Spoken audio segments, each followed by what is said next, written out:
नमस्ते दोस्तों, आपका स्वागत है हमारे चैनल पर, जहां हम दुनिया की कुछ बेहतरीन, दिल को छू लेने वाली और छुपी हुई कहानियों को आपके सामने लेकर आते हैं। आज हम बात करने जा रहे हैं एक ऐसी किताब की जो बच्चों के लिए लिखी गई थी, लेकिन बड़ों के लिए एक गहरी सीख बन गई। द लिटिल प्रिंस यानी नन्हा राजकुमार, जिसे लिखा है मशहूर फ्रेंच लेखक एंटोइन डे सेंट एग्ज्यूपरी ने। एंटोइन सिर्फ एक लेखक नहीं थे, वो एक पायलट भी थे और उनकी जिंदगी रोमांच और संवेदनाओं से भरी थी। उनके लिखने का अंदाज बहुत सिंपल लेकिन बहुत गहरा था। द लिटिल प्रिंस उनकी सबसे मशहूर किताब है और इसे दुनिया की सबसे ज्यादा पढ़ी जाने वाली और ट्रांसलेट की जाने वाली किताबों में गिना जाता है। इस वीडियो का मकसद है उन लोगों तक एक खूबसूरत कहानी पहुंचाना जो पढ़ने का टाइम नहीं निकाल पाते, लेकिन कहानियों से प्यार करते हैं। क्योंकि सच्ची बात तो यह है कि लिटिल प्रिंस जैसी किताबें सिर्फ पढ़ी नहीं जाती, महसूस की जाती हैं। कहानी शुरू होती है एक पायलट से, यानी खुद एंटोइन की तरह एक शख्स जो अपने जहाज के साथ सहारा रेगिस्तान में क्रैश कर देता है। वहां पानी और मदद दोनों ही नहीं है और तभी एक सुबह उसे एक नन्हा सुनहरे बालों वाला बच्चा मिलता है, द लिटिल प्रिंस। वो बच्चा ना तो वहां का है और ना किसी आम जगह से लाया लगता है। उसकी बातें अलग हैं, सोचने का तरीका अलग है। वो पायलट से कहता है, मुझे एक भेड़ बना कर दो। यहीं से दोनों के बीच एक अनोखी दोस्ती शुरू होती है। लिटिल प्रिंस बताता है कि वो किसी और ग्रह से आया है, एस्टेरॉइड B612। उस छोटे से ग्रह पर सिर्फ 3 ज्वालामुखी हैं, 2 एक्टिव और एक डेड, और एक खूबसूरत गुलाब। वो गुलाब उसके लिए बहुत खास है, लेकिन समय के साथ उसे लगता है कि शायद उसका गुलाब घमंडी है। इसीलिए वो अपनी दुनिया छोड़कर दूसरे ग्रहों की यात्रा पर निकलता है। लिटिल प्रिंस कई ग्रहों पर जाता है और हर ग्रह पर उसे एक अलग तरह का इंसान मिलता है, जो असल में बड़ों की दुनिया के प्रतीक हैं।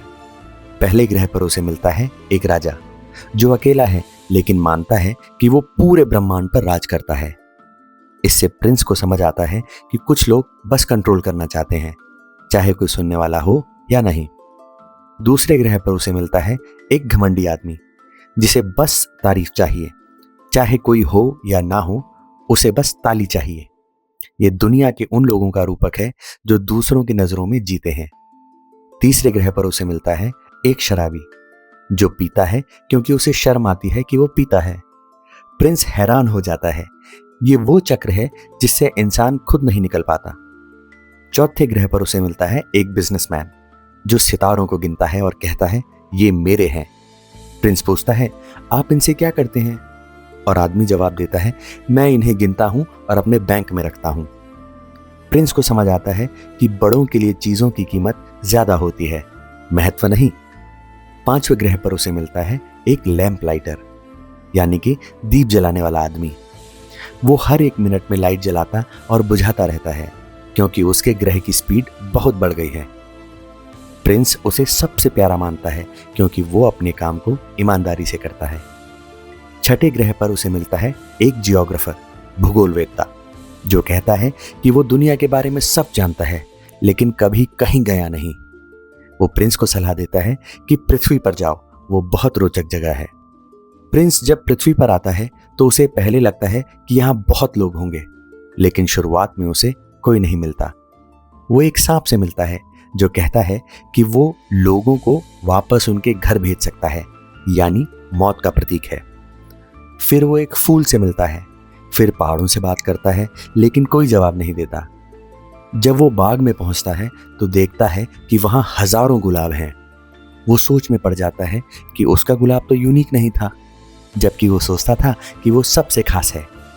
वो उदास हो जाता है। फिर वो एक लोमड़ी से मिलता है। लोमड़ी उसे सिखाती है कि रिश्ता बनाना क्या होता है। वो कहती है, तुम्हारा गुलाब तुम्हारे लिए इसलिए खास है क्योंकि तुमने उसे अपना समय दिया है। जो चीजें दिल से महसूस की जाती हैं वही सच्ची होती हैं। यहाँ प्रिंस को असली सीख मिलती है। प्यार का मतलब अपना वक्त और अपना दिल देना है। प्रिंस को समझ आता है कि उसे अपने गुलाब के पास लौटना है। वो पायलट से कहता है कि वो अब वापस अपने ग्रह जाएगा और एक दिन वो सांप के जरिए अपने शरीर को छोड़ देता है ताकि अपने तारे पर लौट सके। अगले दिन पायलट को उसका शरीर नहीं मिलता, बस आसमान में टिमटिमाते तारे रह जाते हैं। वो हर रात आसमान देखता है और सोचता है कि अब वो हंसी सुन सकता है। नन्हे राजकुमार की द लिटिल प्रिंस हमें सिखाती है कि बच्चों की नजरों से दुनिया देखना ज्यादा सच्चा होता है। रिश्ते और प्यार पैसों या दिखावों से नहीं, समय और दिल से बनते हैं। और सबसे जरूरी, जो चीजें आंखों से नहीं दिखती वो दिल से महसूस होती हैं। तो दोस्तों, ये थी द लिटिल प्रिंस की कहानी। एक ऐसी किताब जो छोटी लगती है लेकिन उसकी गहराई बहुत बड़ी है। अगर आपको ये कहानी पसंद आई हो तो वीडियो को लाइक करें और अपने दोस्तों के साथ शेयर करें।